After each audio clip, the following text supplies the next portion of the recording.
പ്രിയമുള്ളവരെ, എല്ലാവരും ആടുജീവിതം എന്ന സിനിമ കണ്ടിട്ടുണ്ടാവും. അതിൻ്റെ പിന്നണിയിൽ പ്രവർത്തിച്ച ഒരു സ്പെഷ്യൽ വ്യക്തിയെയാണ് ഇന്ന് നിങ്ങൾക്ക് വേണ്ടി പരിചയപ്പെടുത്തുന്നത്. ആടുജീവിതം എന്ന സിനിമയിൽ ലാംഗ്വേജ് കൺസൾട്ടൻ്റായി പ്രവർത്തിച്ച മലപ്പുറം പാണ്ടിക്കാട് വെട്ടിക്കാട്ടിരി സ്വദേശിയായ മൂസക്കുട്ടി മാഷിനെയാണ് ഇന്ന് നാം പരിചയപ്പെടുന്നത്. അദ്ദേഹത്തിൻ്റെ സന്തോഷങ്ങൾ നമുക്ക് ചോദിച്ചറിയാം. ആടുജീവിതം എന്ന് പറയുന്ന സിനിമ ഇപ്പോൾ വൈറലായ ഒരു സിനിമയാണ്. നജീബ് എന്ന് പറയുന്ന ഒരു വ്യക്തിയുടെ കഥയാണ് ഈ ഒരു സിനിമ എന്ന് പറയുന്നത്. താങ്കൾ അതിൽ ഒരു ലാംഗ്വേജ് കൺസൾട്ടൻ്റായാണ് പ്രവർത്തിച്ചിരിക്കുന്നത്. അപ്പോൾ താങ്കൾക്ക് എങ്ങനെയാണ് അതിലേക്ക് ഈ ഒരു സിനിമയിലേക്ക് എത്തിച്ചേരാനുണ്ട ഒരു സാഹചര്യം എന്താണ്? ഞാൻ ബേസിക്കായിട്ട് മനസ്സിലാക്കുന്നത്, ഞാൻ സൗദി അറേബ്യയിൽ പഠിച്ചതാണ്. ഇവിടുത്തെ പഠനം കഴിഞ്ഞ് ഉപരിപഠനം സൗദി അറേബ്യയിലാണ് നടത്തിയത്, റിയാദ് കിങ്സ് സൗദി യൂണിവേഴ്സിറ്റിയിൽ. അപ്പോൾ അതിനുശേഷം ദീർഘകാലം ഒരു 3 പതിറ്റാണ്ടോളം സൗദിയിൽ വിവിധ രംഗങ്ങളിൽ വർക്ക് ചെയ്തിട്ടുണ്ട്. മീഡിയ രംഗത്തും ട്രാൻസ്ലേഷൻ രംഗത്തും അല്ലാതെയൊക്കെ വിവിധ മൾട്ടിനാഷണൽ കമ്പനിയിലൊക്കെ വർക്ക് ചെയ്തിട്ടുണ്ട്. അപ്പോൾ അതിൽ നിന്ന് നമുക്കുണ്ടായ അതിൻ്റെ ഒരു ബാക്ക്ഗ്രൗണ്ട് എന്ന് വെച്ചാൽ നമ്മൾ അറബ് സമൂഹമായിട്ടുള്ള ബന്ധം, അവരുടെ കൾച്ചർ, അവരുടെ രീതികൾ. അപ്പോൾ ഇതൊക്കെ ആണ് ശരിക്കും എനിക്ക് അതിലേക്ക് വരാനുള്ള ഒരു പ്രചോദനം എന്ന് വെച്ചാൽ അതിലൊരു ക്വാളിറ്റി എന്ന് പറയുന്നത്. അതുകൊണ്ടായിരിക്കാം ബ്ലസ്സി സാറ് എന്നെ ടെൻഡർ നടത്തിയതിന് ശേഷം ഇതിന് വിഷയം കൈകാര്യം ചെയ്യാൻ വേണ്ടി എന്നെ അദ്ദേഹം തിരഞ്ഞെടുത്തത്. അതിലേക്ക് വരുന്നത് എങ്ങനെയാണെന്ന് ചോദിച്ചാൽ, നമ്മുടെ സാഹിത്യകാരൻ വി മുസഫർ അഹമ്മദ് ഉണ്ട്, നിങ്ങൾക്കറിയാമായിരിക്കും. അദ്ദേഹം മരുഭൂമിയുടെ ആത്മകഥ ഒക്കെ എഴുതിയ വലിയ വ്യക്തിത്വമാണ്. അദ്ദേഹം മുഖേന, അതുപോലെ തന്നെ നമ്മുടെ മാധ്യമം എഡിറ്റർ വി ഇബ്രാഹിം, ഇവരൊക്കെയാണ് എന്നെ ബന്ധപ്പെട്ടത് ഈ ഒരു വിഷയം വന്നുകൊണ്ട്. അന്ന് എനിക്ക് ബ്ലസ്സി സാറിന് നേരിട്ട് ബന്ധമില്ലല്ലോ. അപ്പോൾ തീർച്ചയായിട്ടും അവരൊക്കെ എന്നോട് ബന്ധപ്പെടുകയും ഇങ്ങനെ ഒരു പ്രൊജക്റ്റ് ഉണ്ട്, ആ പ്രൊജക്റ്റ് ഏറ്റെടുക്കാൻ പറ്റുമോ എന്ന് ചോദിക്കുകയും ചെയ്ത്. അപ്പോൾ അങ്ങനെയാണ് ഞാൻ ആദ്യമായിട്ട് അതിലേക്ക് എത്തിപ്പെടുന്നത്, ഈ ഒരു വിഷയത്തിലേക്ക് എത്തിപ്പെടുന്നത്. താങ്കൾ ഇതിൻ്റെ മുന്നേ ഈ സിനിമാ മേഖലയിൽ ഇത്തരം പ്രവർത്തനങ്ങൾ ചെയ്തിട്ടുണ്ടോ? ഇത്രയും പിന്നണിയിൽ ലാംഗ്വേജ് കൺസൾട്ടൻ്റായിട്ടോ മറ്റോ വർക്ക് ചെയ്തിട്ടുണ്ടോ? ഇല്ല, ഈ അർത്ഥത്തിലില്ല. അതേസമയത്ത് ചില ബൈലൈനുകൾ കാര്യങ്ങൾ ചില അഡ്വൈസ് ഇങ്ങനെ പലർക്കും ചെയ്ത് കൊടുത്തിട്ടുണ്ടെന്നല്ലാതെ ഈ അർത്ഥത്തിൽ ഒരു വർക്ക് ചെയ്തിട്ടില്ല. അത് ആദ്യമായിട്ടാണ് ചെയ്തത് ഇത്ര വലിയൊരു ബിഗ് ബഡ്ജറ്റ് ചിത്രത്തിലാണ്. ആടുജീവിതം പോലെയുള്ള എല്ലാവരും പ്രതീക്ഷയോടെ കാത്തിരുന്ന, ഇപ്പോഴും തിയേറ്ററുകൾ നിറഞ്ഞുകൊണ്ടിരിക്കുന്ന അങ്ങനെ ഒരു സിനിമയുടെ കൂടെയാണ് എന്നത്, അതുപോലെ തന്നെ ബ്ലസ്സി സാറിനെ പോലെയുള്ള വലിയൊരു ഡയറക്ടർ കൂടെയാണ് എന്നത് തീർച്ചയായിട്ടും അഭിമാനത്തിന് വക നൽകുന്ന ഒരു വിഷയം തന്നെയാണ്. താങ്കൾ ഒരുപാട് ഈ ഒരു ആടുജീവിതം എന്ന് പറയുന്ന സിനിമ 1-2 വർഷങ്ങൾ കൊണ്ടുണ്ടായ ഒരു സംഭവമല്ല. ഏകദേശം 7 വർഷത്തോളം ആയിട്ടുണ്ട് എന്നാണ് ഞാൻ മനസ്സിലാക്കുന്നത്. അതിൻ്റെ ഇടയിൽ കൊറോണ എന്ന് പറയുന്ന ഒരു സംഭവം വന്നു. അപ്പോൾ ഈ ഒരു 7 വർഷ ഈ ഒരു കാലയളവിൽ ഇപ്പോൾ നമ്മുടെ ബ്ലസ്സി സാറായാലും, അതുപോലെ തന്നെ നടൻ പൃഥ്വിരാജ് ആയാലും, അതുപോലെ ബെന്യാമിനായാലും, അവരോടൊരു സഹവാസം നിങ്ങൾ ഒരുപാട് അനുഭവിച്ചറിഞ്ഞതാണ്. അവരോടൊപ്പം പ്രവർത്തിച്ച ആ ഒരു മേഖലയിൽ നിങ്ങൾ ഒരുപാട് അവരെ അനുഭവിച്ചറിഞ്ഞാണ്. ആ ഒരു അനുഭവം എങ്ങനെയായിരുന്നു താങ്കൾക്ക് ഉണ്ടായത്? തീർച്ചയായിട്ടും വളരെ ഹൃദ്യമായിരുന്നു. അതായത് ഇപ്പം നിങ്ങൾ പറഞ്ഞ പോലെ 2018 മുതൽ തന്നെ ഈ ഫിലിമായിട്ട് ബന്ധപ്പെട്ടുകൊണ്ട് ഞാൻ വർക്ക് ചെയ്യുന്നുണ്ട്. ഇപ്പോൾ ട്രാൻസ്ലേഷനിലേക്ക് വരുന്നതിൻ്റെ മുമ്പ് തന്നെ ഇപ്പോൾ ഇതിൻ്റെ കോസ്റ്റ്യൂം ആയാലും ആർട്ട് വിഭാഗമായാലും അവരൊക്കെ തന്നെ എന്നോട് ബന്ധപ്പെടുകയും ഇതിൻ്റെ പല രീതിയിലുള്ള അറബികളുടെ കൾച്ചർ, അവരുടെ ഡ്രസ്സ്, അവരുടെ വിഷയങ്ങൾ അതൊക്കെ സെർച്ച് ചെയ്ത് അങ്ങനെയാണ് ചെയ്തിട്ടുണ്ട്. പിന്നെയാണ് ട്രാൻസ്ലേഷനിലേക്ക് ശരിക്കും പറഞ്ഞാൽ വരുന്നത്. അപ്പോൾ ആ സമയം മുതൽ തന്നെ അതുപോലെ തന്നെ കോവിഡ് കാലത്തിൻ്റെ ഇത് പറയുകയാണെങ്കിൽ പറയും വേണ്ട. ലോക്ക്ഡൗൺ ആ കാലത്തൊക്കെ വളരെ ഹൃദ്യമായ പെരുമാറ്റമായിരുന്നു എല്ലാവരും ഉണ്ടായിരുന്നു. പ്രത്യേകിച്ച് ബ്ലസ്സി സാറ്, ഞാൻ കോവിഡിൽ പോസിറ്റീവ് ആയ ആളാണ്. പോസിറ്റീവ് ആകുമെന്ന് പറഞ്ഞാൽ പോസിറ്റീവായിട്ട് റിപ്പോർട്ട് ചെയ്യപ്പെട്ട ആളാണ്. കോവിഡ് കാലത്ത് ഗൾഫിൽ നിന്ന് അവിടുന്ന് ജോർഡാനിൽ തിരിച്ചു വന്ന് മഞ്ചേരി മെഡിക്കൽ കോളേജിൽ ഞാൻ കോവിഡ് പോസിറ്റീവായിട്ടൊരു 2 ആഴ്ചയോളം ഉണ്ടായിരുന്നു, 10-12 ദിവസം. ആ സമയത്തൊക്കെ തന്നെ ബ്ലസ്സി സാറ് എപ്പോഴും വിളിച്ചുകൊണ്ടിരിക്കുകയും അന്വേഷിച്ചുകൊണ്ടിരിക്കുകയും ഒക്കെ ചെയ്തുകൊണ്ടിരുന്നതാണ്. വളരെ ഹൃദ്യമായ അനുഭവമാണ് എനിക്ക് സത്യം പറഞ്ഞാൽ ഈ ഒരു ഫീൽഡിൽ നിന്ന് കിട്ടിയിട്ടുള്ളത്. ഞങ്ങൾ ഈ കൊറോണ സമയത്തൊക്കെ എങ്ങനെയായിരുന്നു ഈ ഒരു സിനിമ നടന്നിരുന്നോ അതോ എങ്ങനെയായിരുന്നു ഉണ്ടായിരുന്നത്? കൊറോണ കാലത്ത് 2019-ലാണിത്. രണ്ടാമത്തെ ഷെഡ്യൂളാണത്. ഫസ്റ്റ് ഷെഡ്യൂള് ഒരു മാസം പൂർത്തിയാക്കി തിരിച്ചു വന്നിരുന്നു. ജോർഡാനിൽ ഫസ്റ്റ് ഷെഡ്യൂൾ പൂർത്തിയാക്കി തിരിച്ചു വന്നതിന് ശേഷം സെക്കൻഡ് ഷെഡ്യൂളിലാണ് ഈ കൊറോണയിൽ പെടുന്നത് 2019. അപ്പം അന്ന് ഇവിടുന്ന് ചെല്ലുന്നത് തന്നെ ഞാൻ ഇവരൊക്കെ ആദ്യം പോയിരുന്നു, പ്ലസ് സാറും ടീമൊക്കെ ആദ്യം തന്നെ പോയിരുന്നു. പിന്നെ എനിക്ക് കോളേജിൽ എക്സാം എന്തോ ഉണ്ടായിട്ട് കുറച്ച് വൈകിയാണ് പോയത്, 8-10 ദിവസം വൈകിയാണ് പോയത്. എൻ്റെ കൂടെ തന്നെയാണ് അറബ് നടന്മാരായ ഡോക്ടർ താലിബ് ബലൂഷിയും അതുപോലെ റിക്കാബയൊക്കെ വന്നത്. ഞങ്ങൾ പിന്നെ അന്ന് ഞാൻ ഇവിടുന്ന് പോകുമ്പോൾ തന്നെ കാലിക്കറ്റ് എയർപോർട്ടിൽ പോകുമ്പോൾ തന്നെ ഒരു വല്ലാത്തൊരവസ്ഥ നിലനിൽക്കുന്നുണ്ട്. പക്ഷേ എങ്കിലും ഒരു ലോക്ക്ഡൗണിലേക്ക് പോയിട്ടില്ല. അപ്പോൾ എന്നോട് തന്നെ പലരും ചോദിച്ചു, എന്തിനാണ് നിങ്ങളിപ്പോൾ പോകുന്നത്, ഇത് വലിയ പ്രതിസന്ധിയുള്ള സമയമല്ലേ, നിങ്ങളെങ്ങനെയാണ് ഇപ്പോൾ പോകുകയെന്നൊക്കെ ചോദിച്ചു. ഇവിടുന്ന് പോയപ്പോൾ തന്നെ വീട്ടിൽ നിന്ന് വൈഫൊക്കെ ചോദിച്ചിരുന്നു. അപ്പോൾ ഞാൻ അങ്ങനെയൊന്നും ഉണ്ടാവില്ല, അതൊന്നും സംഭവിക്കില്ല. പിന്നെ മാത്രമല്ല സാറിൻ്റെ ടീമിൻ്റെ കൂടെയാണ്, വലിയ പ്രശ്നങ്ങളൊന്നും ഉണ്ടാവില്ല എന്നൊക്കെ പറഞ്ഞ് അവരെ അങ്ങനെ പറഞ്ഞ് ഫലിപ്പിച്ചു. പക്ഷേ സംഭവിച്ചെന്താണെന്ന് ചോദിച്ചാൽ പിന്നെ ഇൻ്റർനാഷണൽ അവിടെ പിന്നെ അമ്മാൻ എയർപോർട്ടിൽ എത്തിയപ്പോൾ അന്ന് അവിടെ ഞങ്ങൾ ഈ ഫ്ലൈറ്റ് വന്നതോടുകൂടി അവിടെ ലോക്ക്ഡൗൺ അടക്കാണ്, എയർപോർട്ട് ക്ലോസ് ചെയ്യാം. പിന്നെ ഞങ്ങൾ നേരെ കൊണ്ടുപോയത് ക്വാറന്റൈനിലേക്കാണ്. ഞാനും എൻ്റെ കൂടെയുള്ള ഈ അവർ പിന്നെ അവിടുന്ന് ബോംബെയിൽ നിന്നും ഒമാനിൽ നിന്നും പിന്നെ UAE നിന്നൊക്കെയാണ് വരുന്നത്. അവർ രണ്ടുപേരും വേറെ ഹോട്ടലിൽ, ഞാൻ വേറെ ഹോട്ടലിലാണ്. എനിക്ക് കിട്ടിയ മൂവാമ്പിക്ക് ഹോട്ടലാണ്, 5 സ്റ്റാർ ഹോട്ടലാണ്. അങ്ങനെ നേരെ അവിടെയാണ് ക്വാറന്റൈനിലാണ് പോയത്. തീർച്ചയായിട്ടും ഒരു 2 ആഴ്ച കാലം നല്ല എന്ന് പറഞ്ഞാൽ നമുക്ക് നല്ല സൗകര്യങ്ങളുണ്ടായിരുന്നു. 5 സ്റ്റാർ ഹോട്ടലാണല്ലോ, നല്ല സൗകര്യമുണ്ട്. പക്ഷേ എന്ത് സൗകര്യമാണെങ്കിലും പിന്നെ ഒറ്റപ്പെട്ട ഒരവസ്ഥയല്ലേ, ഒറ്റപ്പെട്ട അവസ്ഥ. എല്ലാവരും ഈ ഹോട്ടൽ ഫുൾ ഇതേപോലെ പല രാജ്യത്തും വന്ന ഫ്ലൈറ്റിൽ വന്ന് അവിടെ ഇറങ്ങിയവർ പുറത്തേക്ക് ഇറങ്ങാത്ത രൂപത്തിൽ ഇറങ്ങാൻ പറ്റില്ല. സൗകര്യങ്ങളുണ്ട്, പക്ഷേ ഭയങ്കര സൗകര്യങ്ങളുണ്ട്. പക്ഷേ പിന്നെ ഫുഡും കാര്യങ്ങളൊക്കെ 5 സ്റ്റാർ ആണ്. പക്ഷേ ഒറ്റപ്പെട്ടു പോയി. മാത്രമല്ല എൻ്റെ ഹോട്ടലിലെ റൂമിലെ ഒരു വാൾ നിറയെ പിന്നെ സ്ക്രീനാണ്, അതായത് TV ആണ് ഫുള്ളാണ്. ഇതിൽ കാണുന്ന ന്യൂസ് മുഴുവൻ യൂറോപ്പിലും അവിടെയൊക്കെ ആയിട്ട് കൊറോണ ബാധിച്ച് കോവിഡ് ബാധിച്ച ആൾക്കാർ ഇപ്പം സ്പെയിൻ ഇവിടെയൊക്കെ ഇറ്റലിയിലൊക്കെ ആൾക്കാർ മരിച്ചു വീഴുന്ന ഇതുവരെ അന്ന് പിന്നെ ഇൻ്റർനാഷണൽ മീഡിയകൾ പിന്നെ റിപ്പോർട്ട് ചെയ്തിരുന്നു. ഇതാണ് നമ്മൾ കണ്ടുകൊണ്ടിരിക്കുന്നത്. അതുപോലെ പിന്നെ ഇന്ത്യയിലെ അവസ്ഥ, ലോകത്ത് നടക്കുന്ന അവസ്ഥ BBC CNN ഒക്കെ അങ്ങനെ റിപ്പോർട്ട് ചെയ്യുന്നത് കണ്ടുകൊണ്ടിരിക്കുകയാണ്. പക്ഷേ ആ സമയത്ത് നമ്മൾ അങ്ങനെയൊക്കെ അനുഭവിച്ചെങ്കിലും എനിക്ക് മാനസികമായിട്ടൊരു പ്രശ്നമൊന്നും ഉണ്ടായിരുന്നില്ല.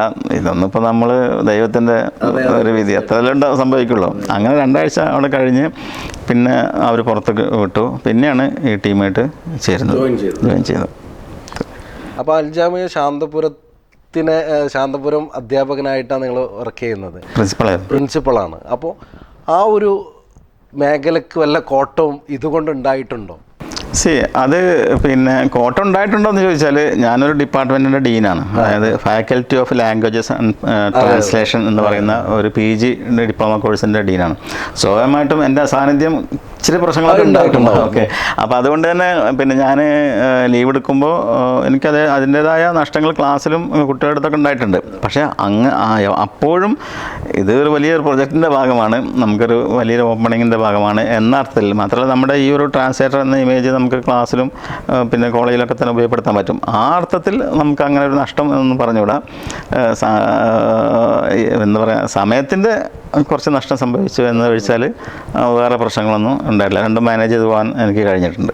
അല്ല, ഞാൻ പറയുന്നത് ഇപ്പോൾ പിന്നെ ശാന്തപുരം കോളേജിൻ്റെ ഭാഗത്ത് നിന്ന് താങ്കൾക്ക് എന്തെങ്കിലും നല്ല പ്രോത്സാഹനമായിട്ട് എങ്ങനെയായിരുന്നു അവർ ഈ ഒരു കാര്യത്തെ കണ്ടിരുന്നത്? തീർച്ചയായിട്ടും പ്രോത്സാഹനം തന്നെ ഉണ്ടായിരുന്നു. ഞാനിപ്പോൾ ഈ വിഷയമൊക്കെ ഇപ്പോൾ ലീവ് എടുക്കുമ്പോഴൊക്കെ ഡോക്ടർ അബ്ദുസലാം അതിൻ്റെ റെക്ടറായിട്ട് സംസാരിക്കാറുണ്ട്. അദ്ദേഹത്തിൻ്റെ ഭാഗത്ത് നിന്ന് നമുക്ക് അനുമതി കിട്ടിയിട്ടുണ്ട്. പ്രോത്സാഹനം തന്നെ ഉണ്ടായിരുന്നത്. അങ്ങനെ ഒരു പിന്നെ നിരുത്സാഹപ്പെടുത്തുന്ന വിഷയമൊന്നും ഉണ്ടായിട്ടില്ല. നല്ല സപ്പോർട്ട് തന്നെ ഉണ്ടായിരുന്നു. എൻ്റെ കൊളീഗ്സും ഒക്കെ സപ്പോർട്ട് തന്നെയായിരുന്നു. അവരൊക്കെ പിന്നെ ഞാൻ ഈ ഒരു പ്രൊജക്റ്റിൽ വർക്ക് ചെയ്യുന്നതിന് അപ്രിഷ്യേറ്റ് ചെയ്യുകയാണ് ചെയ്തത്. ആർക്കും ഒരു പ്രയാസമൊന്നും ഉണ്ടായിട്ടില്ല. ഞാൻ ഈ അടുത്തിടെ ഇത് ഇറങ്ങിയതിന് ശേഷം പല റിവ്യൂസുകളും കാണാനിടയായിട്ടുണ്ട്. അപ്പോൾ അതിലൊക്കെ നമ്മളെ ഈ ഒരു സിനിമയെക്കുറിച്ച്, സാധാരണഗതിയിൽ ഏത് സിനിമ വന്നാലും അതിന് മൈനസ് കാണും, അത് സ്വാഭാവികമാണ്. എല്ലാ മനുഷ്യരും മറ്റുള്ളവരുടെ മൈനസ് കാണാനാണ് ആഗ്രഹിക്കുന്നത്. അതുപോലെ തന്നെ ഈ ഒരു സിനിമയുടെ ആടുജീവിതം എന്ന് പറയുന്ന സിനിമയ്ക്ക് ഇസ്ലാമിക് ഫോബിക് എന്ന് പറയുന്ന ഒരു സംഗതി ഉണ്ട് എന്നാണ് ഈ പല അവലോകനങ്ങളും റിവ്യൂസുകളൊക്കെ ഞാൻ കാണാനിടയായി. അതിനെക്കുറിച്ച് താങ്കളുടെ അഭിപ്രായം എന്താണ്? പിന്നെ നിങ്ങൾ ശ്രദ്ധിച്ചിട്ടുണ്ടോ എനിക്കറിയില്ല, ഈ റിവ്യൂസൊക്കെ വരുന്നത് എപ്പോഴാണ്? സിനിമ റിലീസാകുന്നതിൻ്റെ എത്രയോ മുമ്പാണ്. ഈ സിനിമയിൽ എന്താണുള്ളതെന്ന് ആർക്കും അറിയില്ല. ആ സമയത്താണ് ഈ റിവ്യൂസൊക്കെ വന്നുകൊണ്ടിരിക്കുന്നത്. ഞാനത് ശ്രദ്ധിച്ചിരുന്നു, എനിക്കൊക്കെ പലരും അയച്ചു വരുമായിരുന്നു. അപ്പോൾ സിനിമ റിലീസാകുന്നതിന് മുമ്പ് സിനിമ കാണാതെ ഇതിലെന്താണ് ഉള്ളത് എന്നൊരു മുൻധാരണയോട് കൂടി അവതരിപ്പിക്കുക, എനിക്ക് തോന്നുന്നു അതിൻ്റെ പിന്നിൽ പിന്നെ മറ്റു പല കാരണങ്ങളാണ് ഉണ്ടാവുക. ഒരിക്കൽ ഇപ്പം പലപ്പോഴും പേഴ്സണൽ പിന്നെ ഒരു എന്താ പറയുക പിന്നെ ശ്രദ്ധിക്കപ്പെടാനോ അല്ലെങ്കിൽ ഒരു എന്തെങ്കിലുമൊക്കെ അങ്ങനെ താല്പര്യങ്ങളുണ്ടാവും. അല്ലാതെ സിനിമ ഇറങ്ങുന്നതിന് മുമ്പ് ഈ സിനിമയിൽ എന്താ ഉള്ളതെന്ന് ആർക്കറിയാം? സമയമില്ല. പക്ഷേ സത്യം പറഞ്ഞാൽ അങ്ങനെ ഒന്നും അതിലില്ലാന്ന് മാത്രമല്ല, പിന്നെ വളരെ മനോഹരമായിട്ട് തന്നെ ആ വിഷയങ്ങളൊക്കെ കൈകാര്യം ചെയ്യുന്നത്. അങ്ങനെ ഒരു പിന്നെ ഒരു സമുദായത്തോടോ അല്ലെങ്കിൽ ഒരു സമൂഹത്തോടോ ഒന്നും അതിലൊരു പ്രശ്നങ്ങളോ കാര്യങ്ങളോ ഒന്നും ഉണ്ട് ആരോടും. അത് ഒരു വിഷയം തനതായിട്ട് അവതരിപ്പിച്ചു എന്നതിലപ്പുറത്തേക്ക് പിന്നെ അതിൽ നമുക്ക് കാണാൻ കഴിയില്ല. പലപ്പോഴും പോസിറ്റീവായിട്ടാണ് എനിക്ക് തോന്നിയിട്ടുള്ളത്. പിന്നെ അറബ് സമൂഹത്തിനൊക്കെ പോസിറ്റീവായിട്ട് അവതരിപ്പിക്കുന്ന ഒരു രീതി അല്ല ഒരു തലം അതിലുണ്ട് എന്നാണ് ഞാൻ കണ്ടിട്ടുള്ളത്. പിന്നെ നമ്മളിപ്പോൾ ഒരു മസറ എന്ന് പറയുന്ന ഈ ഫാം ഹൗസിലെ ഒരു ബധുവിനെ അവതരിപ്പിക്കുമ്പോൾ അതിൻ്റെ തനിമയിലേ അവതരിപ്പിക്കാൻ പറ്റുള്ളൂ, അതിനെ വേറെ ലെവലിൽ അവതരിക്കാൻ പറ്റില്ലല്ലോ. ആ ഒരു വിഷയം മാത്രമേ ഉള്ളൂ. മറ്റുള്ളതൊക്കെ വെറും അടിസ്ഥാനരഹിതമായ ആരോപണങ്ങളും വാദങ്ങളൊക്കെയാണ്. അതിലൊന്നും ഒരു സത്യമില്ല. അതുപോലെ തന്നെ ഇപ്പോൾ ബെന്യാമിൻ്റെ ആടുജീവിതം എന്ന് പറയുന്ന പുസ്തകത്തിൻ്റെ ഒരു തൊലിപ്പുറം മാത്രമാണ് നമ്മൾ ഈ ഒരു സിനിമയിൽ ആവിഷ്കരിച്ചിരിക്കുന്നത് എന്നുള്ള ഒരു റിവ്യൂസുകളൊക്കെ വരുന്നുണ്ട്. അതെങ്ങനെയാണ് താങ്കൾ നോക്കിക്കാണുന്നത്? അത് പിന്നെ ഞാൻ ഈ ആടുജീവിതം പല പ്രാവശ്യം വായിച്ച ആളാണ്. അന്ന് തന്നെ വായിച്ചിട്ടുണ്ട്. ഞാനത് അന്നൊരു പ്രവാസിയാണല്ലോ. ആ സമയത്ത് അന്നും വായിച്ചിട്ടുണ്ട്, പിന്നെയും വായിച്ചിട്ടുണ്ട്, സിനിമയ്ക്ക് വേണ്ടിയും വായിച്ചിട്ടുണ്ട്. പിന്നെ അതിൽ ബ്ലസ്സി സാറിൻ്റെ മറുപടി പറഞ്ഞിട്ടുണ്ട് ആ ചോദ്യത്തിന്, ആ സംശയത്തിന്. ബ്ലസ്സി സാറിൻ്റെ കൃത്യമായ ഒന്നിലേറെ ഇൻ്റർവ്യൂലുണ്ട്. ബ്ലസ്സി സാറിനെ പറഞ്ഞിട്ടുണ്ട് നോവലല്ല സിനിമ, പിന്നെ ഈ നോവൽ സിനിമ ആക്കാൻ എന്നെ പോലെ ഒരാൾ ആവശ്യമില്ല എന്ന് ബ്ലസ്സി സാർ കൃത്യമായിട്ട് പറഞ്ഞിട്ടുണ്ട്. അപ്പോൾ സ്വാഭാവികമായിട്ടും നോവലല്ലല്ലോ സിനിമ ബ്ലസ്സി സാറിൻ്റെ ഒരു പ്രൊഡക്റ്റാണ്. അപ്പോൾ ആ അർത്ഥത്തിലുള്ള ഒരു വ്യത്യാസം അതിലുണ്ടാവും.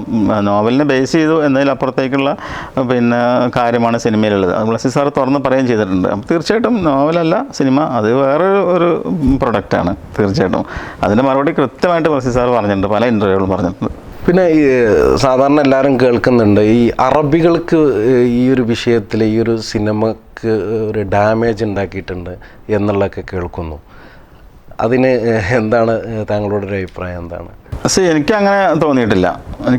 ഞാൻ നേരത്തെ പറഞ്ഞല്ലോ, ഒരു പിന്നെ ആട് ഒട്ടകത്തൊക്കെ വളർത്തുന്ന മസറ എന്നാണ് അവർ പറയാം. ആ പ്രദേശത്ത് അതിൻ്റെ ഒരു കഫീൽ അല്ലെങ്കിൽ അതിൻ്റെ ഒരു പിന്നെ അവിടെ ഉള്ള ഒരു ബധു, അതിൻ്റെ ഒരു ഓണർ, അവരൊക്കെ അങ്ങനെ തന്നെയാണ് പെരുമാറല്ല. അതിലൊന്നും ഭയങ്കരമായിട്ട് ആർദ്രത കാണിക്കാൻ കഴിയില്ല അവർക്ക്. കാരണം അവരുടെ ജീവിതം അങ്ങനെയാണ്, മരുഭൂമിയിലല്ലേ. ആ മരുഭൂമിയിലുള്ള ഒരു പറ്റുന്നൊരു ആർദ്രത എന്നതിലപ്പുറത്തേക്കൊന്നും കാണിക്കാൻ കഴിയില്ല. അപ്പോൾ അതുകൊണ്ട് പക്ഷേ അറബ് ലോകത്തെ ഡാമേജ് ഉണ്ടാക്കിയെന്നൊക്കെ പറയണമെന്നൊക്കെ വെറുതെ, അങ്ങനെയൊന്നും ആരും അറബ് ലോകത്തൊന്നും അങ്ങനെ പ്രതികരണം വന്നിട്ടില്ലല്ലോ. പിന്നെ ഇപ്പം തന്നെ ഇപ്പോൾ എനിക്ക് തോന്നുന്നത് ഇപ്പം നിങ്ങൾ ഇന്നലത്തെ ബഹ്റൈൻ പിന്നെ റിലീസ് ചെയ്യാൻ അനുമതി കൊടുത്തു. അങ്ങനെ ഓരോരോ രാജ്യങ്ങൾ UAE നേരത്തെ കൊടുത്തിട്ടുണ്ട്. അങ്ങനെ ഓരോ രാജ്യങ്ങൾ കൊടുത്തുകൊണ്ടിരിക്കുന്നുണ്ട്. പിന്നെ അവർക്ക് അവരുടേതായ പോളിസി ഉണ്ട്, അവരുടേതായ സിസ്റ്റം ഉണ്ട്. അപ്പോൾ അത് അവരാണ് തീരുമാനിക്കുന്നത്. അതിലൊന്നും വേറെ ആർക്കും കൈയെടുത്താൻ കഴിയില്ല. പക്ഷെ അത് സിനിമയുടെ കാരണം കൊണ്ടൊന്നും ആയിക്കൊള്ളുന്നില്ല. അല്ലാതെയും അവർക്ക് അവരുടേതായ പോളിസി ഉണ്ട് തീർച്ചയായിട്ടും. പക്ഷെ അങ്ങനെ അവർ ഡാമേജ് വരുത്തുന്ന ഒരു വിഷയം അങ്ങനെ വെച്ചാൽ നോവൽ അങ്ങനെ തന്നെയാണ് പറയേണ്ടി വരില്ല. അപ്പോൾ അതൊന്നും എനിക്കങ്ങനെ ഫീൽ ചെയ്തിട്ടില്ല. സിനിമ പ്രത്യേകിച്ച് എനിക്കങ്ങനെ ഫീൽ ചെയ്തിട്ടില്ല ഒരു ഡാമേജ് വരുത്തുന്ന ഒരു സാധനമെന്ന്. പിന്നെ ഞാൻ കണ്ടതാണ്, ഫസ്റ്റ് റിലീസ് തന്നെ ഞാൻ കണ്ടതാണ്. പക്ഷേ എനിക്കങ്ങനെ തോന്നിയിട്ടില്ല. ഇപ്പോൾ ഈ ആടുജീവിതം എന്ന് പറയുന്ന സിനിമയിൽ കുറച്ച് നമ്മുടെ വിദേശ താരങ്ങളും ഇതിൽ അഭിനയിച്ചിട്ടുണ്ട്. അപ്പോൾ നമ്മൾ നേരത്തെ നമ്മുടെ ബ്ലസ്സി സാറിൻ്റെയും പൃഥ്വിരാജിൻ്റെയും അതുപോലെ തന്നെ നമ്മളെ ബെന്യാമിൻ്റെയൊക്കെ അവരുമായുള്ള സഹവാസത്തെക്കുറിച്ച് നമ്മൾ സംസാരിച്ചു. അതുപോലെ ഈ വിദേശ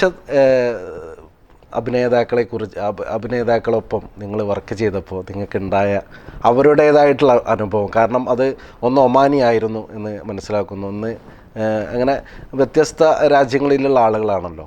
അപ്പോൾ അവരുടേതായ കൾച്ചറും നമ്മുടെ കൾച്ചറും എങ്ങനെയാണ് നിങ്ങൾ അവരുമായിട്ടുള്ള സഹവാസത്തിൽ നിങ്ങൾക്ക് തോന്നിയ ഒരു കാര്യങ്ങൾ എന്തൊക്കെയാണ്? എനിക്ക് പിന്നെ അതിൽ പറഞ്ഞ പോലെ തന്നെ മെയിൻ കഫീൽ എന്ന് പറയുന്ന കഥാപാത്രം ഡോക്ടർ താലിബ് അൽ ബലൂഷി, അദ്ദേഹം ഒമാനിയാണ്. പിന്നെ കൊച്ചു കഫീൽ എന്ന് പറഞ്ഞിട്ട് അദ്ദേഹത്തിൻ്റെ കൂടെയുള്ള വേറെ രണ്ടാമത്തെ കഥാപാത്രം, അദ്ദേഹം പിന്നെ സുഡാനി ഒറിജിനലാണെങ്കിലും UAE ബേസ്ഡ് പിന്നെ ജീവിച്ചുകൊണ്ടിരിക്കുന്ന ആളാണ്, വർക്ക് ചെയ്തുകൊണ്ടിരിക്കുന്ന ആളാണ്. പിന്നെ മൂന്നാമത്തെ ഇബ്രാഹിം ഖാദരി എന്ന് പറയുന്ന ഒരു സോമാലി കഥാപാത്രമാണത്. പക്ഷെ അദ്ദേഹം പ്രഗത്ഭനായ പിന്നെ ഹോളിവുഡ് നടൻ ആണ്, ജിമ്മി ജീൻ. ആണ്. അപ്പോൾ ഇവരൊക്കെ തന്നെ സത്യം പറഞ്ഞാൽ എനിക്ക് ഭയങ്കര റെസ്പെക്റ്റാണ് അവരുടെ നിന്ന് കിട്ടിയിട്ടുള്ളത്. പ്രത്യേകിച്ച് ഞാൻ ഈ പിന്നെ അവർക്ക് വേണ്ടിയാണ് ശരിക്കും ഞാൻ ഈ ഫിലിമിൽ വർക്ക് ചെയ്യുന്നത്. അപ്പോൾ ആ ഭാഷ കൈകാര്യം ചെയ്യുന്ന അല്ലെങ്കിൽ അവർ അതിനെ മോൾഡ് ചെയ്യുന്ന ഒരാൾ നിങ്ങൾക്ക് ഭയങ്കര റെസ്പെക്റ്റാണ് എനിക്ക് അവിടെ നിന്ന് കിട്ടിയത്. പ്രത്യേകിച്ച് ഇപ്പോൾ പിന്നെ താൽവിൽ ബലൂഷിയും അതുപോലെ തന്നെ റിക്കാബിയൊക്കെ അറബ്സാണ്. പക്ഷേ എങ്കിൽ തന്നെയും പിന്നെ ഞാൻ പറഞ്ഞു കൊടുക്കുന്ന അല്ലെങ്കിൽ നമ്മൾ തീരുമാനിക്കുന്ന വാക്കുകൾ പറയാനോ അല്ലെങ്കിൽ ആ ഡയലോഗ് പറയാനോ അവർക്ക് അത് പ്രയാസം ഉണ്ടായില്ല. ഒരു സന്തോഷം ഉണ്ടായിട്ടുള്ളൂ. അവർ അവരുടെ തനതായ ഒരു രീതിയിൽ അത് പറഞ്ഞുകൊണ്ട്. അപ്പോൾ അവരൊക്കെ ഈവൻ ജിമ്മി ജീൻ ഇംഗ്ലീഷുകാരനാണല്ലോ. അദ്ദേഹത്തിന് അറിവ് പഠിപ്പിക്കാനുള്ള നല്ല പണിയാണ്. പക്ഷേ ആ അർത്ഥത്തിലൊക്കെ തന്നെ നല്ലൊരു ബഹുമാനവും നല്ലൊരു ആദരവും പിന്നെ കിട്ടിയിട്ടുണ്ട്. ഹൃദ്യമായ പെരുമാറ്റമാണ് എല്ലാവരും. വളരെ അവരെ കണ്ണിൽ നിങ്ങളൊരു അധ്യാപകനായിരുന്നു. തീർച്ചയായിട്ടും ആ നിലക്ക് ആദരിക്കപ്പെട്ടിട്ടുണ്ട്. ആ ബഹുമാനങ്ങളൊക്കെ എനിക്ക് അവർ കിട്ടിയിട്ടുണ്ട്. അല്ല, അവരിൽ നിന്ന് നിങ്ങൾക്ക് വല്ല പിന്നെ വെക്കാൻ പറ്റുന്ന എന്തെങ്കിലും നല്ല അനുഭവങ്ങൾ വല്ലതും ഉണ്ടായിട്ടുണ്ടോ? തീർച്ചയായിട്ടും പലപ്പോഴും നമുക്കിപ്പോൾ ഈ ഡയലോഗ് പറഞ്ഞു കൊടുക്കുമ്പോഴേ അപ്പോൾ അത് ചിലപ്പോൾ പിന്നെ അത് ഇങ്ങനെ റിപ്പീറ്റഡ് ആയിട്ട് പറയേണ്ടി വരും. അപ്പോഴവർ അതിനെ ക്ഷമിച്ചുകൊണ്ട്, പ്രത്യേകിച്ച് ജിമ്മി ജീനൊക്കെ അദ്ദേഹം ഇംഗ്ലീഷുകാരാണല്ലോ ബേസിക്കലി. അപ്പം അദ്ദേഹത്തിന് ഈ പദങ്ങൾ പഠിപ്പിക്കുമ്പോൾ ഒക്കെ ഭയങ്കര പ്രയാസമാണ് ചിലപ്പോഴൊക്കെ. അപ്പോൾ അദ്ദേഹം അതിന് ചിരിച്ചുകൊണ്ട് തന്നെ അത് കൈകാര്യം ചെയ്യുകയും വളരെ പോസിറ്റീവായിട്ട് എടുക്കുകയും ചെയ്തു. പല പ്രാവശ്യം ചിലപ്പോൾ റിപ്പീറ്റ് ചെയ്യേണ്ടി വന്നാലും അദ്ദേഹത്തിന് യാതൊരു പ്രയാസം ഉണ്ടായിട്ടില്ല. ആ അർത്ഥത്തിൽ പിന്നെ നല്ല ഒരു ഓർത്ത് വെക്കാൻ പറ്റുന്ന നല്ല അനുഭവങ്ങൾ അവരൊക്കെ ഉണ്ടായി. പിന്നെ അവരൊക്കെ എപ്പോഴും എന്നോട്, ഇപ്പോൾ ഡോക്ടർ താലിബാണെങ്കിൽ എപ്പോഴും എന്നെ വിളിച്ചുകൊണ്ടിരിക്കും, ബന്ധപ്പെട്ടുകൊണ്ടിരിക്കും, ഇവിടുന്ന് പോയാലും ബന്ധപ്പെട്ടുകൊണ്ടിരിക്കും. അപ്പോൾ ആ ഒരു നമ്മൾ അവരായിട്ടുള്ള ഒരു ബന്ധത്തിൻ്റെ അടിസ്ഥാനത്തിലാണ് അങ്ങനെ ഉള്ള ഒരു ബന്ധമുള്ളത്. റിക്കാവിയാണ് തന്നെ. പിന്നെ ജിമ്മി ജീൻ അമേരിക്കയിലായതുകൊണ്ട് പിന്നെ അദ്ദേഹത്തിൻ്റെ വേറൊരു ലോകം തന്നെയാണ്. പക്ഷെ എന്നാലും കാണുമ്പോൾ പിന്നെ നല്ല ഹൃദയമായ പെരുമാറ്റം, നല്ല ബന്ധം, ഊഷ്മളമായ പിന്നെ ഒരു ബന്ധമൊക്കെ കാത്തു സൂക്ഷിക്കാൻ അവരെല്ലാവരും ശ്രമിച്ചിട്ടുണ്ട്. ഈ അടുത്തിടെ നമ്മുടെ കേരളത്തിൽ നിങ്ങൾ അറിഞ്ഞു കാണും, ഈ കലാരംഗത്ത് വർണ്ണവിവേചനത്തിൻ്റെ പേരിൽ മാറ്റി നിർത്തപ്പെടുന്ന കാര്യങ്ങളൊക്കെ. അപ്പോൾ അത്തരം പ്രവർത്തനങ്ങളൊക്കെ നമ്മുടെ കലാരൂപത്തിന് വല്ലാതെ ദോഷം ചെയ്യുന്നുണ്ട്, വല്ലാതെ പ്രതിസന്ധി ഉണ്ടാക്കുന്നുണ്ട്. അപ്പോൾ അതിനെക്കുറിച്ച് താങ്കൾക്കൊരു കലാകാരൻ എന്ന നിലക്ക്, അതും ഈ ഒരു വലിയ സിനിമയുടെ ഭാഗം എന്ന നിലക്ക് താങ്കൾക്ക് എന്താണ് അതിനെക്കുറിച്ച് പറയാനുള്ളത്? അത് നമ്മുടെ സമൂഹത്തിൽ നിലനിൽക്കുന്നൊരു സിറ്റുവേഷനാണിത്. നിലനിന്നുകൊണ്ടിരിക്കുന്നത്. അതിപ്പോൾ നമ്മൾ നിഷേധിച്ചൊരു കാര്യമൊന്നുമില്ല. അത് ഇന്നും ഒന്നിലെ തുടങ്ങിയതല്ല, ഒരുപാട് മുമ്പ് ഉണ്ട്, ഇപ്പോഴും അതുണ്ട്. പക്ഷെ അതൊരു കോമൺ ആണ് എന്ന് പറയാൻ നമുക്ക് കഴിയില്ല. അത് ചിലരുടെ മനസ്സിൽ ചില സാഹചര്യങ്ങൾ അതൊക്കെ പിന്നിൽ പ്രവർത്തിക്കുന്നുണ്ടാവും. ആ മനസ്സുള്ളവരുണ്ടാവും. പിന്നെ ജാതി വിവേചനങ്ങൾ, വർണ്ണ വിവേചനങ്ങൾ, പിന്നെ തുടങ്ങിയ ഈവൻ ഭാഷയ്ക്ക് വരെ വിവേചനങ്ങളുണ്ട്. ഞാൻ അങ്ങനെ മനസ്സിലാക്കുന്ന ആളാണ്. ഭാഷയ്ക്ക് നിങ്ങൾ ആലോചിച്ചിട്ടുണ്ടോ ഈ അറബി ഭാഷ എന്തുകൊണ്ടാണ് പിന്നെ ഇതൊരു മുസ്ലിങ്ങളുടെ ഭാഷയാണോ? അറബി ഭാഷ ഒരു വേൾഡ് ഭാഷയാണ്. ഈവൻ അംഗീകരിച്ച ഏറ്റവും പ്രഗത്ഭമായ ഭാഷയിൽപ്പെട്ട ഒന്നാണ്. എനിക്ക് തോന്നുന്നു ഇംഗ്ലീഷും ഫ്രഞ്ചും കഴിഞ്ഞാൽ ഒരു പക്ഷേ അറബി ആയിരിക്കും. അത്ര മനോഹരമായ എന്ന് വെച്ചാൽ അത്ര വൈഡ് റീച്ചുള്ള ഒരു ഭാഷയാണ്. എന്തുകൊണ്ടാണ് പിന്നെ ഇവിടെ അറബി മുസ്ലിങ്ങൾ മാത്രം പഠിക്കുന്നത്? അപ്പോൾ ഞാൻ പറയുന്നത് വെച്ചാൽ ഇപ്പം നിങ്ങൾ ജോർഡാനിൽ പോയപ്പോൾ, ജോർഡാനിൽ ഞങ്ങൾ ക്രൂവിൽ ഉണ്ടായിരുന്നത് പിന്നെ ജോർഡാനീസ് ക്രിസ്ത്യൻസ് ഉണ്ടായിരുന്നു. അവരൊക്കെ മനോഹരമായിട്ട് അറബി സംസാരിക്കുന്നു. അവർക്ക് അറബി പഠിക്കുന്നതിൽ ഞാൻ ക്രിസ്ത്യനാണ്, ഞാൻ എന്തെങ്കിലും അറബി പഠിക്കുക അങ്ങനെ തോന്നുന്നില്ല. ലബനാനിൽ പോയൊക്കെ അങ്ങനെ പല രാജ്യങ്ങളും നമുക്കങ്ങനെ തോന്നുകയല്ല ഇവർ ഒരു മുസ്ലിം അല്ല. പക്ഷേ ഇതൊരു മുസ്ലിങ്ങളുടെ ഭാഷയല്ല. പക്ഷേ ഇന്ത്യയിലേക്ക് വരുമ്പോൾ പിന്നെ ഞാൻ തന്നെ എൻ്റെ കോഴ്സ് ട്രാൻസ്ലേഷനാണല്ലോ, അവിടെ ഒരു എന്തുകൊണ്ട് നോൺ മുസ്ലിം കുട്ടി ഉണ്ടാവില്ല ഞാൻ ആലോചിക്കുന്ന ഒരു വിഷയമാണ്. അപ്പോൾ ഭാഷ തുടങ്ങിയിട്ട് വർണ്ണം, ജാതി, ഇതിനൊക്കെ ഇത് നിലനിൽക്കുന്നുണ്ട്. പക്ഷേ ഞാൻ മനസ്സിലാക്കുന്നത് അതിനൊക്കെ മറികടക്കാൻ നമുക്ക് കഴിയും. നമുക്ക് ഇച്ഛാശക്തി ഉണ്ടെങ്കിൽ അതിനൊക്കെ മറികടക്കാനും വളരാനും കഴിയും. നമ്മൾ അത്തരം സംഭവങ്ങൾ നേരിടുമ്പോൾ തകർന്നു പോകുന്നതാണ്. അല്ലെങ്കിൽ ഞാനൊരു വർണ്ണ വിവേചനം നേരിട്ടു അല്ലെങ്കിൽ ജാതി വിവേചനം നേരിട്ടു എന്നൊക്കെ ചിന്തിച്ചുകൊണ്ട് നമ്മൾ ഡെസ്പാവുന്നതാണ് ശരിക്കും പറഞ്ഞാൽ പ്രയാസം. അതിനെ നേരിട്ട് കൊണ്ട് മുന്നോട്ട് പോവുക എന്ന് തന്നെയാണ് അതിൻ്റെ ഒരു മാർഗ്ഗം. അപ്പോൾ അത് എല്ലാ കാലത്തും ഉണ്ടാകും, അത് ഇനിയും തുടരും. അത് നിൽക്കുന്നൊന്നും നമുക്ക് പറയാൻ കഴിയില്ല. നമ്മൾ ഇപ്പം കേരളം എന്നൊക്കെ പറഞ്ഞാൽ എത്ര സിവിലൈസ്ഡ് സമൂഹമാണ് ആയിട്ടാണ് അറിയപ്പെടുന്നത്. പക്ഷേ കേരളത്തിൽ അത് നിൽക്കുന്നില്ല. ഇപ്പോൾ ഈ അടുത്ത സംഭവം നമുക്കറിയാലോ. അപ്പോൾ അത് തുടരും. പക്ഷേ അതിനെ മറികടന്നുകൊണ്ട് പിന്നെ അതിജീവിക്കുക എന്നതാണ് ശരിക്കും അതിനുള്ള ഒരു നമ്മൾ ചെയ്യേണ്ട ഒരു കാര്യം എന്നാണ് എനിക്ക് തോന്നുന്നത്. തീർച്ചയായിട്ടും അങ്ങനെ സംഭവിക്കുമ്പോൾ അത്തരം വിവേചനങ്ങളൊന്നും നിലനിൽക്കുകയില്ല. സിനിമാ രംഗത്തേക്ക് ഒത്തിരി പേര് നിങ്ങളെപ്പോലെ ലാംഗ്വേജ് കൺസൾട്ടൻ്റായി കടന്നു വരാൻ ഒരുപാട് പേര് ഉണ്ടാവും. നമുക്ക് അറിയുന്നവരും അറിയാത്തവരുമായിട്ടുള്ള ഒരുപാട് പേരുണ്ടാവും. എന്താണ് അവർക്ക് വേണ്ടി പറഞ്ഞു കൊടുക്കാനുള്ളത്? തീർച്ചയായിട്ടും ഞാൻ പിന്നെ പലരോടും പറയാറുണ്ട്, പിന്നെ ഭാഷ ഒരു ആയുധമാണ്. അതെ അതെ, തീർച്ചയായിട്ടും. അപ്പോൾ ഭാഷ കൈകാര്യം ചെയ്യുക എന്നത്, പ്രത്യേകിച്ച് സ്പീക്കിംഗ് ആൻഡ് റൈറ്റിംഗ്, ഫോർ സ്കിൽസിലെ ഏറ്റവും പ്രധാനപ്പെട്ട 2 കാര്യങ്ങൾ. അപ്പോൾ ഭാഷ പിന്നെ സ്വായത്തമാക്കുകയും അത് കൈകാര്യം ചെയ്യാൻ പറ്റുകയും ചെയ്യുന്നവർക്ക് ഒരു വിശാലമായ വാതിലുകൾ ആണ് പിന്നെ തുറന്ന് ഇടപെട്ടിട്ടുള്ളത്. ഇപ്പോൾ സിനിമയിലാണെങ്കിലും സിനിമേതര മേഖലയിലാണെങ്കിലും ഭാഷ ഒരു വലിയ പ്രാധാന്യമാണ്. അപ്പോൾ എനിക്ക് ചെറുപ്പക്കാരോട് പറയാനുള്ളത്, പ്രത്യേകിച്ച് ഇപ്പോൾ പിന്നെ പഠിച്ചുകൊണ്ടിരിക്കുന്ന വളർന്നുകൊണ്ടിരിക്കുന്ന അവർക്ക് സിനിമയിലേക്കും ഒക്കെ കടന്നു വരാൻ ഇപ്പോൾ എല്ലാ സാധ്യതകളുമുണ്ട്. പഴയ പോലെ ഒന്നുമല്ല. പണ്ട് സിനിമയിലേക്കൊക്കെ കടന്നു വരിക പറഞ്ഞാൽ അതിന് ചില റെസ്ട്രിക്ഷനൊക്കെ ഉണ്ടായിരുന്നു. ഇപ്പം അങ്ങനെയൊന്നുമില്ല, ഓപ്പണാണ്, എല്ലാം ഓപ്പണാണ്, ലോകം തന്നെ തുറന്നു വെച്ചാണ്. അപ്പോൾ ശരിക്കും ഇപ്പോൾ അറബിക്ക്, ഇംഗ്ലീഷ്, ഫ്രഞ്ച് തുടങ്ങിയ ഭാഷകൾ, അതേപോലെ മറ്റു യൂറോപ്യൻ ഭാഷകളൊക്കെ നമ്മൾ പഠിക്കുകയാണെങ്കിൽ തീർച്ചയായിട്ടും ഒരുപാട് സാധ്യതകളുണ്ട്, നമ്മൾ അറിയാത്ത സാധ്യതകളുണ്ട്. ഇപ്പോൾ ഇംഗ്ലീഷിലേക്ക് മൊഴിമാറ്റം നടത്താൻ തന്നെ ഒരുപാട് സാധ്യതകളുണ്ട്. അറബിയിലേക്ക് മൊഴിമാറ്റം പിന്നെ ചെയ്യാൻ നിങ്ങൾ പരിശ്രമിച്ച് നോക്കുകയാണെങ്കിൽ ആരും അധികം ആൾക്കാരെ കിട്ടില്ല. നിങ്ങൾക്ക് എൻ്റെ അനുഭവം ഉണ്ട്. എന്നോടൊരു പ്രശസ്ത നോവലിസ്റ്റ്, പിന്നെ അദ്ദേഹത്തിൻ്റെ നോവൽ, ഞാൻ നോവലിൻ്റെ പേര് പറയുന്നില്ല, പക്ഷേ അത് ട്രാൻസ്ലേറ്റ് ചെയ്യാൻ ആവശ്യപ്പെട്ടിരുന്നു. അപ്പോൾ അദ്ദേഹം വേറെ പലരെയും സമീപിച്ചിട്ട് അത് നടന്നിട്ടില്ല. അപ്പോൾ അതെനിക്ക് കഴിയുമെന്ന് അറിയില്ല, അപ്പോൾ ഞാൻ അതല്ല പറയുന്നത്. പക്ഷേ ഞാൻ പറഞ്ഞു വരുന്നത് വെച്ചാൽ നല്ല ഭാഷ അറിയുമെങ്കിൽ പിന്നെ അവർക്ക് ഒരുപാട് സാധ്യതകളുണ്ട്. സിനിമയിൽ സാധ്യതയുണ്ട്, സിനിമേതര മേഖലയിൽ സാധ്യതയുണ്ട്. അപ്പോൾ ഞാൻ പറയുന്നത് ഭാഷാ രംഗത്തേക്ക് കടന്നു വരികയും ഭാഷ നന്നായിട്ട് പഠിക്കുകയും ചെയ്യുക എന്നത് നമ്മളെ സംബന്ധിച്ചിടത്തോളം, ചെറുപ്പക്കാരെ സംബന്ധിച്ചിടത്തോളം ഒരുപാട് വിശാലമായ പിന്നെ മേഖലകൾ തുറന്നു കിട്ടും എന്ന് തീർച്ചയാണ്. അപ്പോൾ ആ രംഗത്തേക്ക് കടന്നു വരണം എന്നാണ് എനിക്ക് പിന്നെ പറയാനുള്ളത്. ഈ ഒരു ആടുജീവിതം എന്ന് പറയുന്ന സിനിമ, അതിനെക്കുറിച്ച് താങ്കളുടെ ഒരു അഭിപ്രായം ഉണ്ടാവുമല്ലോ. പ്രേക്ഷകരോട് പറയുന്ന നിർദ്ദേശങ്ങളും അഭിപ്രായങ്ങളും താങ്കളുടേതായ അഭിപ്രായം ഒന്ന് രേഖപ്പെടുത്തിയാൽ നന്നായിരിക്കും. തീർച്ചയായിട്ടും പിന്നെ ഈ സിനിമ ഞാൻ കണ്ടു എന്ന അർത്ഥത്തിൽ എനിക്ക് പറയാനുള്ളത് വളരെ മനോഹരമായ ഒരു സിനിമയാണ്. പക്ഷേ പിന്നെ മലയാളത്തിൽ നിന്നല്ല, ഞാൻ ഒരുപാട് സിനിമകൾ കാണുന്ന മനുഷ്യനാണ്. ലോക സാഹിത്യ സിനിമകൾ കണ്ട മനുഷ്യനാണ്. ഞാൻ പഠിക്കുന്ന കാലത്ത് തന്നെ എനിക്ക് താല്പര്യമുള്ളതാണ്. അപ്പോൾ നല്ല സിനിമകളാണെങ്കിൽ നമ്മളത് കാണും.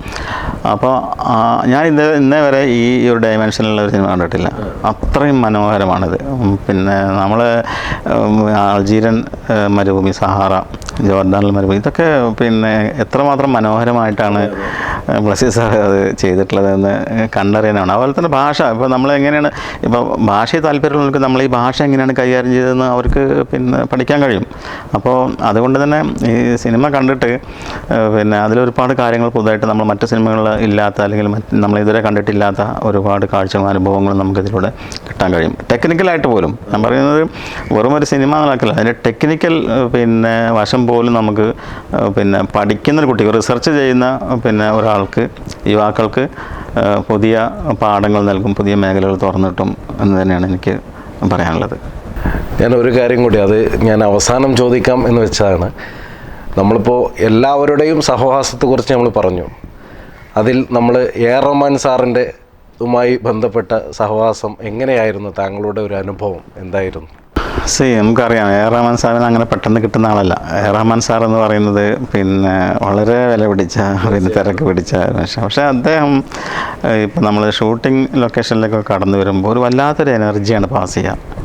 വളരെ വിനീതനായൊരു മനുഷ്യൻ, വളരെ വിനീതൻ. അപ്പോൾ അവിടെ എനിക്ക് തോന്നുന്നത് ലൊക്കേഷനിൽ പിന്നെ നമ്മളെ ക്രൂ മിക്കവാറും പിന്നെ അദ്ദേഹത്തിൻ്റെ കൂടെ നിന്ന് സെൽഫി എടുത്തിട്ടുണ്ട്. അദ്ദേഹത്തിന് ഒരു മടിയൊന്നുമില്ല. അപ്പോൾ അദ്ദേഹം ലൊക്കേഷനിലേക്ക് ഇറങ്ങി വരുമ്പോൾ തന്നെ പിന്നെ എല്ലാവർക്കും ഒരു വല്ലാത്തൊരു മോട്ടിവേഷൻ, ഒരു എനർജി എല്ലാവരും പാസ് ചെയ്യുന്ന പോലെ നമുക്ക് ആ അർത്ഥത്തിൽ പിന്നെ വലിയൊരു മനുഷ്യൻ, പക്ഷേ വളരെ ലളിതമായിട്ട് പിന്നെ നമ്മളുമായിട്ട് എല്ലാവരുമായിട്ടും മിങ്കിൾ ചെയ്യുകയും എല്ലാവരോടും സംസാരിക്കുകയും കിട്ടുന്ന അവസരങ്ങളൊക്കെ ഉപയോഗപ്പെടുത്തുകയും ചെയ്യുന്ന ഒരുപാട് സെക്യൂരിറ്റി പ്രോബ്ലമൊക്കെ ഉണ്ടെങ്കിലും, പക്ഷേ അദ്ദേഹം അതിനൊക്കെ മറികടന്നുകൊണ്ട് പിന്നെ വളരെ ലളിതമായി പിന്നെ ആൾക്കാരോട് സംവദിക്കുന്ന ഒരു സ്വഭാവം. ഞാൻ പറഞ്ഞില്ല, ഒരു വലിയ എനർജിയാണ് അദ്ദേഹത്തെ കാണുകയും അദ്ദേഹത്തോട് സംസാരിക്കുമ്പോൾ നമുക്ക് ലഭിക്കുക.